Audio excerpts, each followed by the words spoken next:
The film starts at the Fairchild estate, where a young woman, Miss Jessel, runs out of the house in terror. She drives to the front of the gate and pries it open, but before she can drive away, she is grabbed by an older man. The year is 1994. Kate Mandel is preparing for her new job as a tutor at the Fairchild estate to young Flora. She bids farewell to her roommate Rose and goes to visit her mother Darla, who lives in a mental institution. Darla spends her time painting but suffers from what is most likely schizophrenia. Kate drives to the Fairchild estate and meets the caretaker, Mrs. Gross, in the garden. She gives Kate a tour of the house and states that Flora's brother Miles is away at school. Mrs. Gross also explains that the kid's parents died in an accident just outside the gates, which Flora witnessed. Kate goes to meet Flora in the stables where she is playing with the horses. Flora shows Kate around the grounds and proves to be an eccentric child who is said to never leave the grounds of the estate. She tells Kate that the east wing of the house is forbidden, and she doesn't want to go there. Flora also mentions Miss Jessel, who was her tutor before Kate, and Flora was upset that she left without saying goodbye. Later that night, after tucking Flora into bed, Kate shuts her window and sees the ghostly image of a woman. She then wanders around the east wing, coming across things like a statue that Flora has of what is said to be her great-grandmother.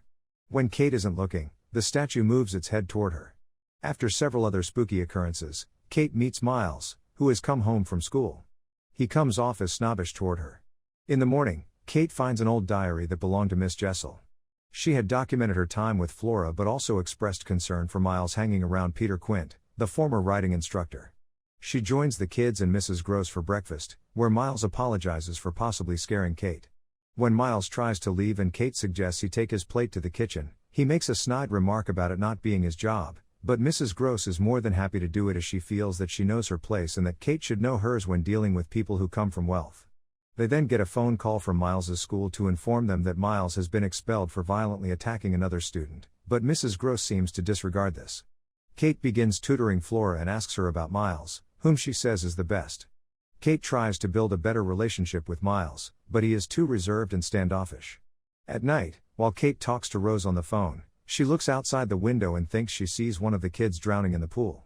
She rushes over and jumps in the water, even thinking she sees a body at the bottom of the water that springs out at her, but it's really just the creepy statue that the kids used as a prank on Kate, who is not the least bit amused. She then goes to take a bath and sees another ghostly image. When she goes to bed, she feels more of a disturbance, so she leaves the light on. Miles goes into her room and offers to give her horse riding lessons to make up for his behavior. Kate joins the kids as Miles makes good on his word to teach her how to ride.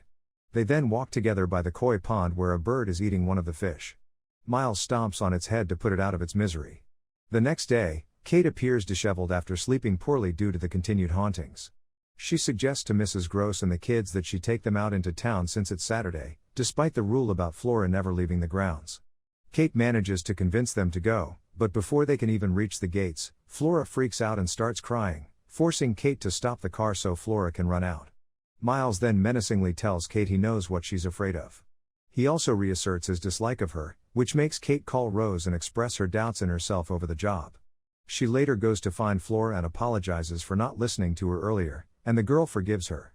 Kate attempts to go reconcile with Miles, but he continues acting bratty. She asks Mrs. Gross if Miss Jessel left because of Miles, but she says it was because of Quint. He had an unhealthy obsession with her and drove her away. He later died after riding his horse drunk. Quint was also a bad influence on Miles, frequently taking him out of the house.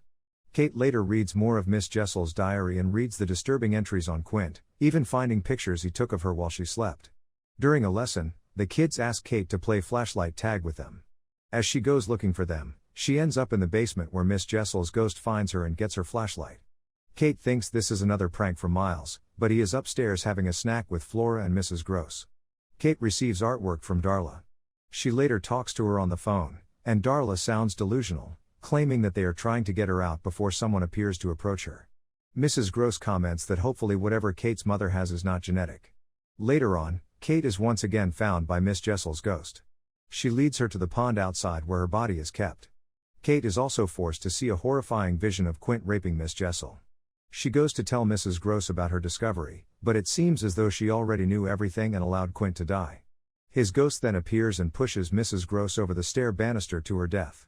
Kate rushes to get the kids and convinces them to leave the estate with her. We then cut back to just after Mrs. Gross made the comment on Darla's condition. Kate is in disbelief and starts to ask Flora if she sees Quint's ghost since she just saw her looking in the mirror. When she tries to get Flora to go with her, she accidentally breaks her favorite doll. Flora is upset and goes with Miles, who mockingly tells Kate she is crazy. Kate then sits and wonders if she really is crazy. The last scene shows Kate in what appears to be a cell of a mental institution, where she sees herself being attacked by a vision of Darla.